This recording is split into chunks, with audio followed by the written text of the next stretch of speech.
Hello friends, स्वागत है इस चैनल पर। आज के इस वीडियो में हम लोग देखने वाले हैं इंडियन पॉलिटी से पूछे जाने वाले बिहार बोर्ड में 20 महत्वपूर्ण प्रश्न। ठीक है, तो चलिए हम लोग शुरू करते हैं। तो ये पूछा गया है प्रश्न कि संयुक्त राष्ट्र संघ के प्रथम महासचिव कौन थे। तो आप लोग जानते हैं संयुक्त राष्ट्र संघ के जो प्रथम महासचिव थे ट्रिग्यू लाई थे। कौन थे? ट्रिग्यू लाई थे। और वर्तमान में कौन है? एंटोनियो गुटेरस है। एंटोनियो गुटेरस जो है वर्तमान में इसके महासचिव हैं, याद रखिएगा। और यहाँ से एक और प्रश्न याद रखिएगा कि संयुक्त राष्ट्र संघ जो है इसकी स्थापना जो हुई थी 24 अक्टूबर।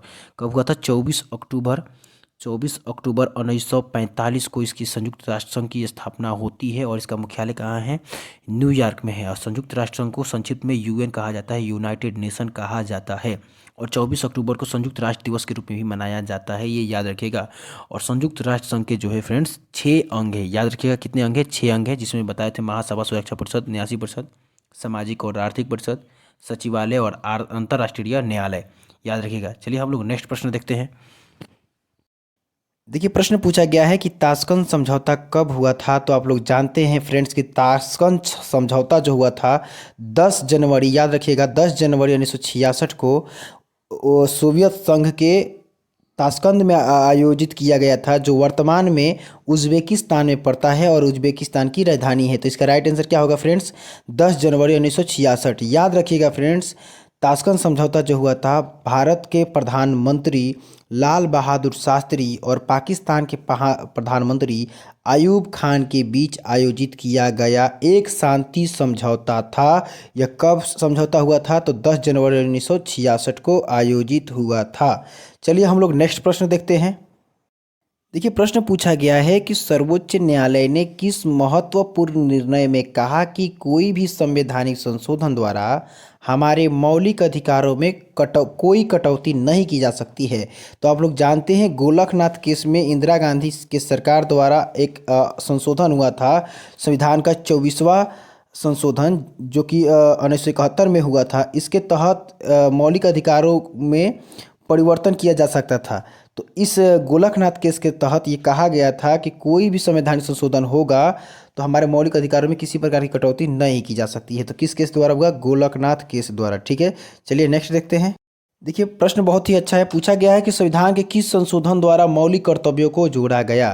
तो आप लोग ये याद रखिएगा कि संविधान के 42वें संविधान संशोधन, जो कि 1976 में हुआ था, इसके द्वारा संविधान में मौलिक कर्तव्यों को जोड़ा गया था। याद रखिएगा कि मौलिक कर्तव्यों का वर्णन अनुच्छेद 51 के क में किया गया है और भाग पूछा जाए तो 4 के क में किया गया है। हमारे संविधान के द्वारा कुल 11 मौलिक कर्तव्य दिए गए हैं। मतलब संविधान में कितने मौलिक कर्तव्यों का वर्णन है? तो 11 मौलिक कर्तव्यों का वर्णन है।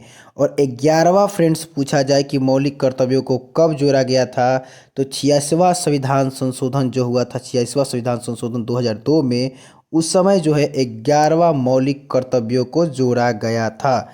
ठीक है, याद रखिएगा। तो इसका राइट आंसर क्या होगा? 1976 42वां संविधान संशोधन के तहत संविधान में मौलिक कर्तव्यों को जोड़ा गया था।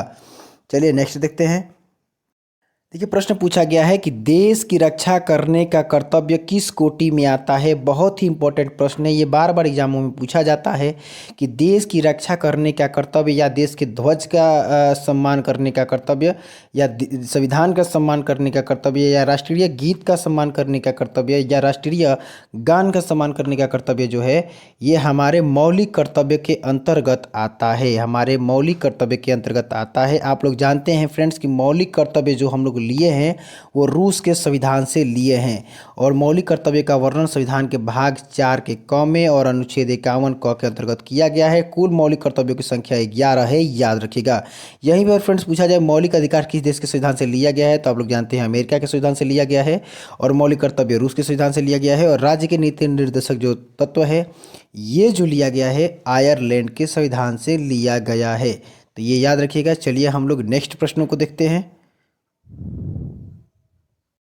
देखिए, प्रश्न पूछा गया है कि कैबिनेट के मेहराब की आधारशिला किसे कहा गया है। तो आप लोग जानते हैं कि कैबिनेट के मेहराब की आधारशिला प्रधानमंत्री को कहा गया है। ठीक है, चलिए नेक्स्ट प्रश्न देखते हैं। देखिए, प्रश्न पूछा गया है कि राज्यों के शासन में किसे केंद्र का अभिकर्ता कहा जाता है, अर्थात कि एजेंट कहा जाता है। तो आप लोग जानते हैं कि राज्यों के शासन में राज्यपाल को केंद्र का अभिकर्ता कहा जाता है। आप लोग ये भी जानते हैं कि अनुच्छेद 155 के तहत राष्ट्रपति किसी राज्य में राज्यपाल की नियुक्ति 5 सालों के लिए करता है। कितने सालों के लिए? 5 सालों के लिए राज्यपाल की नियुक्ति किया जाता है। और आप लोग ये भी जानते हैं किसी भी राज्य का कार्यपालिका का प्रमुख जो होता है राज्यपाल ही होता है।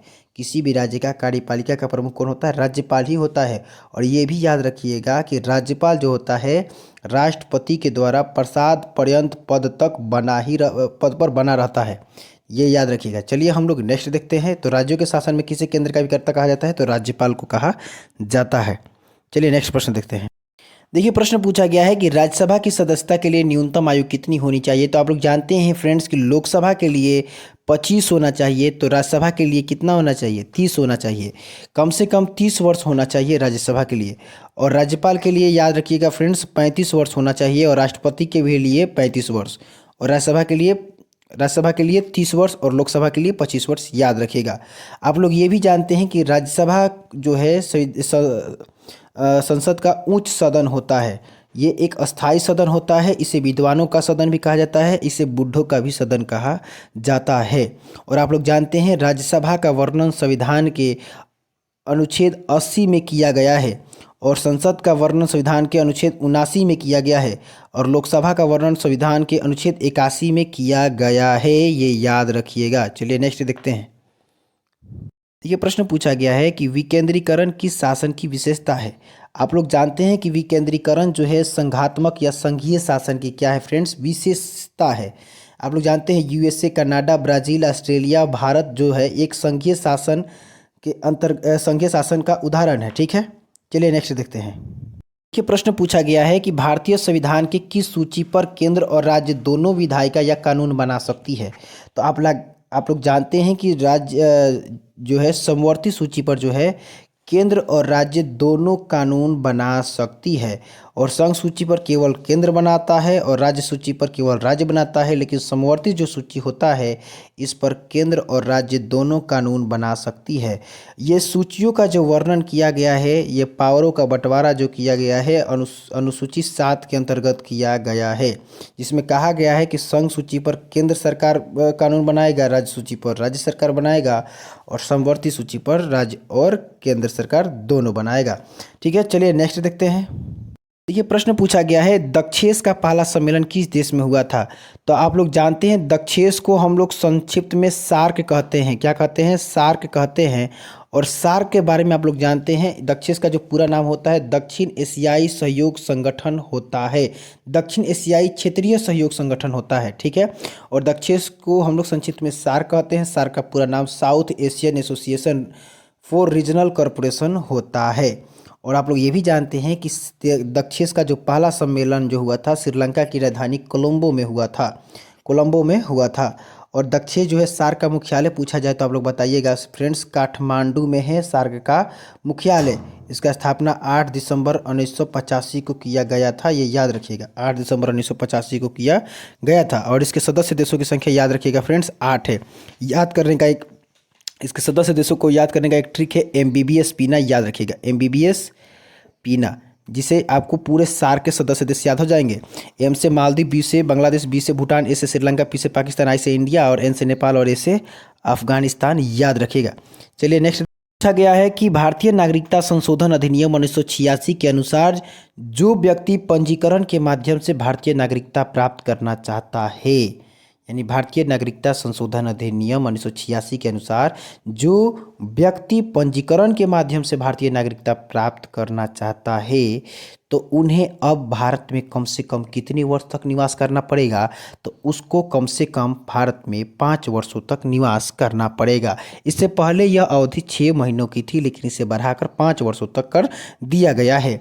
याद रखिएगा फ्रेंड्स, देशीयकरण द्वारा नागरिकता अगर किसी व्यक्ति को प्राप्त करना है, देशीयकरण द्वारा अगर किसी व्यक्ति को नागरिकता प्राप्त करना है तो उसके लिए कम से कम उसको भारत में 10 सालों तक भारत में रहना पड़ेगा, तभी उसे देशीयकरण द्वारा नागरिकता मिल पाएगा। ये पहले जो अवधि थी ये 5 वर्षों की थी देशीयकरण द्वारा नागरिकता। ठीक है, तो चलिए हम लोग नेक्स्ट प्रश्न देखते हैं। देखिए प्रश्न पूछा गया है कि हमारी नियोजन व्यवस्था किस विचारधारा पर आश्रित है? तो आप लोग जानते हैं कि लोकतांत्रिक और समाजवादी विचारधारा पर हमारी नियोजन व्यवस्था आधा आश्रित है। देखिए फ्रेंड्स, प्रश्न बहुत ही अच्छा पूछा गया है कि किस पंचवर्षीय योजना में गरीबी हटाओ कार्यक्रम पर विशेष ध्यान दिया गया। आप लोग जानते हैं कि पंचवर्षीय जो योजना है, पांचवी जो पंचवर्षीय योजना जो है, इसमें गरीबी हटाओ कार्यक्रम के लिए बहुत सारे भी योजनाएं आई थी। इसी में आप लोग जानते हैं न्यूनतम आवश्यकता कार्यक्रम की शुरुआत की गई थी। याद रखिएगा, पांचवी पंचवर्षीय योजना का समय अंतराल 1974 से 1979 है, लेकिन इसे 1978 में ही खत्म कर दिया जाता है जनता पार्टी के सरकार के द्वारा। ठीक है, देखिए पांचवी पंचवर्षीय योजना का मुख्य उद्देश्य यही था, गरीबी हटाओ। ठीक है, और पूछा जाए कि छठी पंचवर्षीय योजना का मुख्य उद्देश्य क्या था, तो रोजगार सृजन। क्या था? रोजगार सृजन। और पहली पंचवर्षीय योजना का टाइम पीरियड तो आप लोग जानते हैं 1951 से 1956 है। इसका मुख्य उद्देश्य यही था कि कृषि का विकास। और दूसरी पंचवर्षीय योजना पूछा जाए फ्रेंड्स, इसका मुख्य उद्देश्य क्या था, जिसका टाइम पीरियड था 56 से 61, उसका मुख्य यही उद्देश्य था कि भारी उद्योगों की स्थापना। और तीसरी पंचवर्षीय योजना का मुख्य उद्देश्य यही था कि आत्मनिर्भरता प्राप्त करना। ठीक है, चलिए हम लोग नेक्स्ट प्रश्नों को देखते हैं। देखिए प्रश्न बहुत ही अच्छा पूछा गया है कि किस संविधान संशोधन के द्वारा नगर निकायों को संवैधानिक दर्जा दिया गया। किस संविधान संशोधन के द्वारा नगर निकायों को संवैधानिक दर्जा दिया गया, तो इसका राइट आंसर होगा फ्रेंड्स 74वां संविधान संशोधन जो 1992 में हुआ था, इसके द्वारा नगर निकायों को संवैधानिक दर्जा दिया गया। चलिए नेक्स्ट प्रश्न देखते हैं।